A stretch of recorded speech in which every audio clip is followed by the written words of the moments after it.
अस्सलाम वालेकुम। मैं हूं डॉक्टर फ़ातिमा। लास्ट वीडियो में हमने बात की थी फ़ीमेल पेल्विक या गायनाकोलॉजिकल अल्ट्रासाउंड पे, और उससे पहले हमने फ़ीमेल पेल्विक एनाटमी को डिस्कस किया था। आज की वीडियो में हम बात करेंगे पॉलीसिस्टिक ओवेरियन सिंड्रोम के बारे में, और इंशाल्लाह नेक्स्ट वीडियोस में भी हम मज़ीद जो है गायनाकोलॉजिकल पैथोलॉजीज़ जो हमें अल्ट्रासाउंड पे मिलती हैं उनको हम डिस्कस करेंगे। आज की वीडियो में हम नॉर्मल ओवरी के फंक्शन को देखेंगे। इसके अलावा पीसीओएस के बारे में देखेंगे कि जो है इसमें क्या चेंजेस आती हैं ओवरीज़ में, और अल्ट्रासाउंड पे हमें क्या फाइंडिंग्स मिलती हैं कि हम उसको पीसीओएस का नाम देते हैं, और इसमें पेशेंट कैसे प्रेजेंट कर रहा होता है और इसको हम कैसे कंट्रोल कर सकते हैं, फ़िज़िकल साइंस हमें क्या मिलते हैं। ये सारी बातें आज हम डिस्कस करेंगे। स्टार्ट करते हैं। सबसे पहले हम नॉर्मल ओवरी के फंक्शन को देखते हैं। एक रिप्रोडक्टिव एज होती है फ़ीमेल की, उसमें 28 डेज़ का नॉर्मली मेंस्ट्रुअल साइकिल होता है, और उस साइकिल में ओवरीज़ में डिफरेंट साइक्लिक चेंजेस आती हैं। पहले हम बात करते हैं कि फॉलिकल्स जो हैं वो बिल्कुल छोटे छोटे होते हैं अर्ली प्रोलिफरेटिव फेज़ में, जिसमें उसका साइज़ जो है काफ़ी छोटा होता है। आहिस्ता आहिस्ता जो है वो उनमें से कुछ ग्रो करते हैं, और लेट प्रोलिफरेटिव फेज़ में जो है काफ़ी उनका डायमीटर इंक्रीज़ कर जाता है। ओवुलेटरी फेज़ में जो है एक फॉलिकल वो काफ़ी डोमिनेंट हो जाता है, और उसका साइज़ जो है तकरीबन 3 सेंटीमीटर या 30 तक होता है। ये हमने लास्ट वीडियो में भी डिस्कस किया था कि अगर 30 से साइज़ इंक्रीज़ कर जाएगा तो उसको हम फिर सिस्ट का नाम देते हैं। तो एक डोमिनेंट फॉलिकल का नॉर्मल साइज़ जो है वो 30 तक होता है। बाकी फॉलिकल्स जो है उनका सेम साइज़ रहता है, वो रिग्रेस कर जाते हैं। ओवुलेशन के टाइम पे जो डोमिनेंट फॉलिकल होता है वो रप्चर करता है, और उसमें से ओसाइट या एग जो है वो रिलीज़ होता है। उसके साथ उसमें जो फ्लूइड होता है वो भी रिलीज़ होता है, जिसको हम जो है पाउच ऑफ डॉगलस में एज अ फ्री फ्लूइड देखते हैं पेल्विस में। रप्चर्ड फॉलिकल जो होता है वो कॉर्पस ल्यूटियम में ट्रांसफ़र कर जाता है। ठीक है, उसको हम फिर कॉर्पस ल्यूटियम का नाम देते हैं। इसका क्या काम होता है कि ये प्रोजेस्टेरोन को रिलीज़ करता है एंडोमेट्रियम को सपोर्ट करने के लिए ड्यूरिंग सेक्रीटरी फेज़। सेक्रीटरी फेज़ में जो है एंडोमेट्रियम को सपोर्ट करने के लिए कार्पस ल्यूटियम प्रोजेस्टेरोन को रिलीज़ करता है। ये एक नॉर्मल ओवरी का फंक्शन है। और देन फिर जो है अगर फर्टिलाइजेशन हो जाती है तो फिर एंडोमेट्रियम जो है वो शेड ऑफ नहीं करती।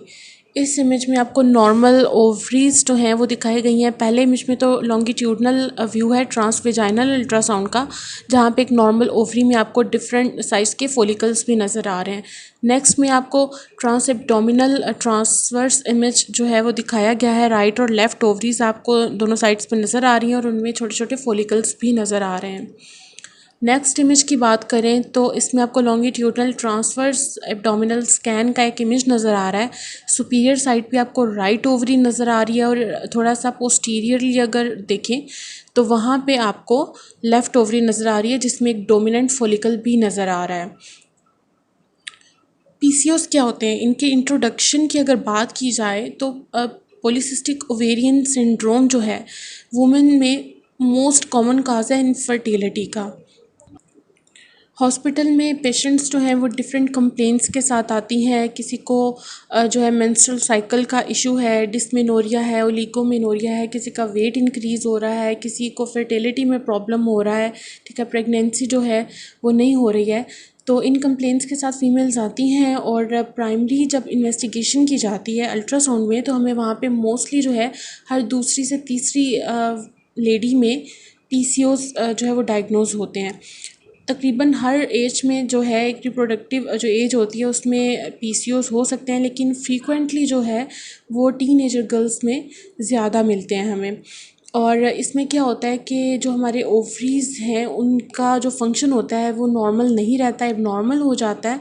और जो हमारे हार्मोन्स होते हैं स्टीरॉयड हार्मोन्स वो एक्सेसिवली प्रोड्यूस होने लग जाते हैं, जिसको हम हाइपर एंड्रोजिनिज्म भी कहते हैं।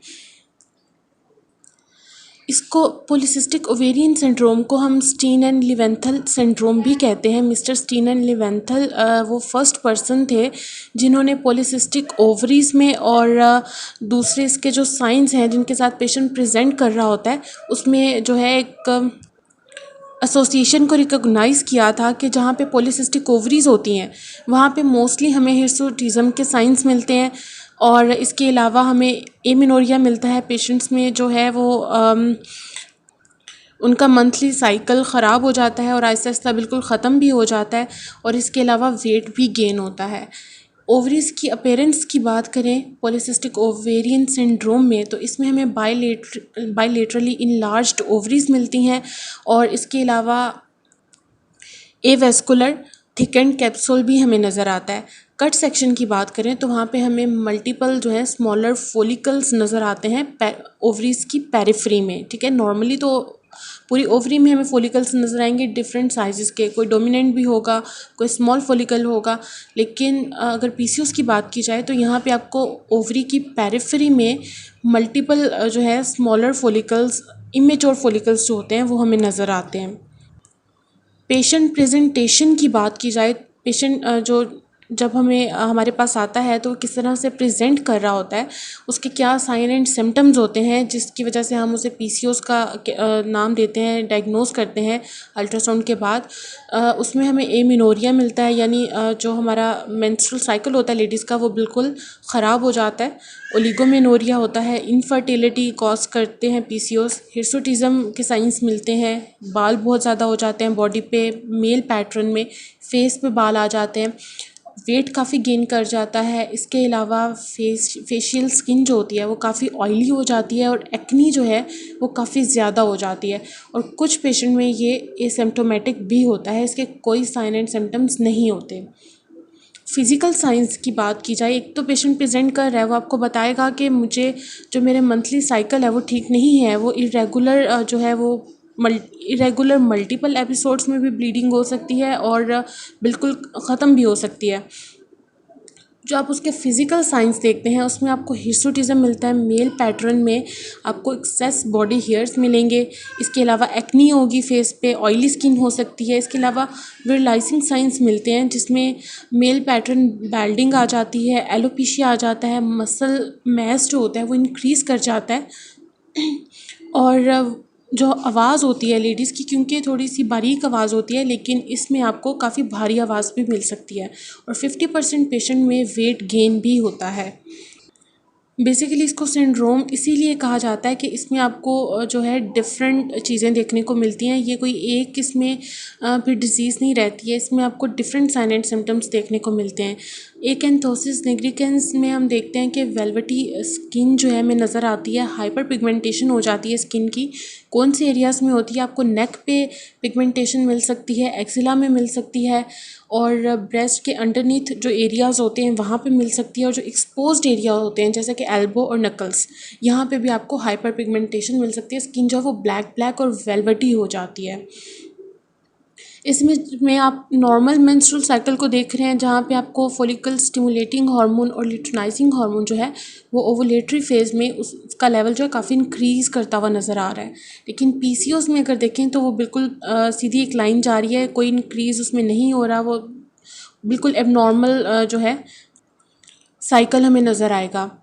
इमेजिंग स्टडीज़ की बात की जाए तो जो प्राइमरी स्टडीज़ होती हैं उसमें हम अल्ट्रासाउंड ही करते हैं, अल्ट्रासाउंड पे ही ये डायग्नोस हो जाती हैं। अल्ट्रासाउंड जब हम करते हैं तो वहाँ पे हमें मल्टीपल सिस्ट नज़र आती हैं, 8 to 10 सिस्ट हो सकती हैं, इससे ज़्यादा भी हो सकती हैं और उनका डायमीटर जो होता है वह 2 to 8 mm तक होता है और ये हमें सब कैप्सुलर रीजन में नज़र आती हैं, यानी पेरिफ्री में नज़र आती हैं। सोनोग्राफिकली अगर ओवरीज़ की बात की जाए तो वो या तो नॉर्मल भी हो सकती हैं या बाइलेटरली इनलार्ज्ड भी कर सकती हैं। पेरिफ्री में आपको मल्टीपल फॉलिकल्स नज़र आएंगे और सेंट्रल स्ट्रोमा जो होता है वो बिल्कुल इकोजेनिक हो जाता है और इसको हम एक अपीयरेंस का नाम देते हैं जिसे हम स्ट्रिंग ऑफ पर्ल्स कहते हैं। ये एक टिपिकल साइन होता है पीसीओएस का जिसमें हमें मल्टीपल स्मॉल फॉलिकल्स जो हैं पेरिफ्री में नज़र आते हैं। एंडोवेजाइनल अल्ट्रासोनोग्राफी जो है वो ज़्यादा सेंसिटिव होती है स्मॉल फॉलिकल्स को डिटेक्ट करने के लिए as compare to trans abdominal scanning, लेकिन मोस्टली हमें टीएस पे भी जो है वो स्मॉलर फॉलिकल्स मिल जाते हैं और हम पीसीओएस को डिटेक्ट कर सकते हैं। इस इमेज में आपको एक पीसीओएस की वो एक इमेज दिखाई गई है जहाँ पे आपको पेरिफ्री में मल्टीपल स्मॉल फॉलिकल्स नज़र आ रहे हैं और इन फॉलिकल्स का जो साइज़ है वो 2 to 9 mm तक है स्ट्रिंग ऑफ पर्ल्स इस साइन को कहा जाता है। और इसके अलावा हाइपर इकोहिक जो है सेंट्रल स्ट्रोमा भी आपको नज़र आ रहा है। इसके अलावा जो ओवेरियन आउटलाइन है वो बिल्कुल इरेगुलर है, वो नॉर्मल नहीं है और इनलार्ज्ड ओवरी है ये। नेक्स्ट इमेजेस भी आप देखें तो यहाँ पे भी आपको स्ट्रिंग ऑफ पर्ल्स का साइन मिल रहा है। पेरिफ्री में आपको मल्टीपल फोलिकल्स नज़र आ रहे हैं, इमेच्योर फोलिकल्स हैं ये, और सेंट्रल जो है इकोजेनिक स्ट्रोमा नज़र आ रहा है आपको। इनको कंट्रोल कैसे किया जाए? आपको डायग्नोस हो गया कि पॉलीसिस्टिक ओवेरियन सिंड्रोम है इस पेशेंट को, तो अब हम इसको कंट्रोल कैसे कर सकते हैं? सबसे पहले जो जहाँ तक मेरा अपना भी एक्सपीरियंस है, तो लेडीज़ आती हैं, ठीक है, गायनोकोलॉजिस्ट उनको जब डायग्नोस करती हैं कि आपको पीसीओज़ हैं और उनसे उनके लाइफस्टाइल के बारे में पूछा जाता है।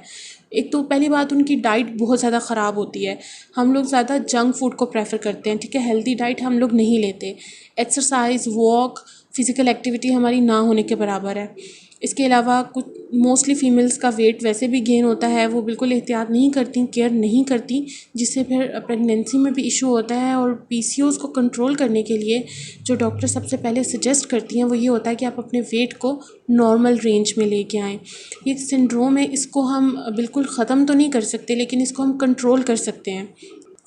और कंट्रोल करने के लिए यही ज़रूरी है कि आपका जो लाइफस्टाइल है वो हेल्दी होना चाहिए। आप रूटीनली एक्सरसाइज करें, वॉक करें, आपकी डाइट जो है वो हेल्दी होनी चाहिए और वेट जो है वो आपका नॉर्मल होना चाहिए।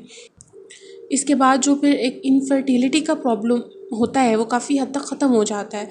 फिर हम जो है वो प्रेगनेंसी के लिए कोशिश कर सकते हैं और काफ़ी हद तक जो है वो प्रेगनेंसी हो भी जाती है। ये हमारा आज का टॉपिक था जिसमें हमने पीसीओएस को डिस्कस किया, इनके साइन एंड सिम्टम्स देखे, अल्ट्रासोनोग्राफिकली इसको देखा कि हमें अल्ट्रासाउंड पे इसके कैसे इमेजेस नज़र आते हैं, इसकी क्या अपीयरेंस होती है, इसको कंट्रोल कैसे कर सकते हैं, ठीक है। नेक्स्ट वीडियोस में हम मज़ीद जो है अल्ट्रासाउंड पे जो हमें यूट्रस की और ओवरीज़ की डिफरेंट पैथोलॉजीज़ मिलती हैं उनको हम डिस्कस करेंगे। मेरे चैनल को सब्सक्राइब कीजिए, मेरी वीडियोस को लाइक कीजिए, शेयर कीजिए, और अगर आपके पास भी कुछ सजेशन हो मेरे लिए तो ज़रूर मुझसे शेयर करें। अल्लाह हाफ़िज़।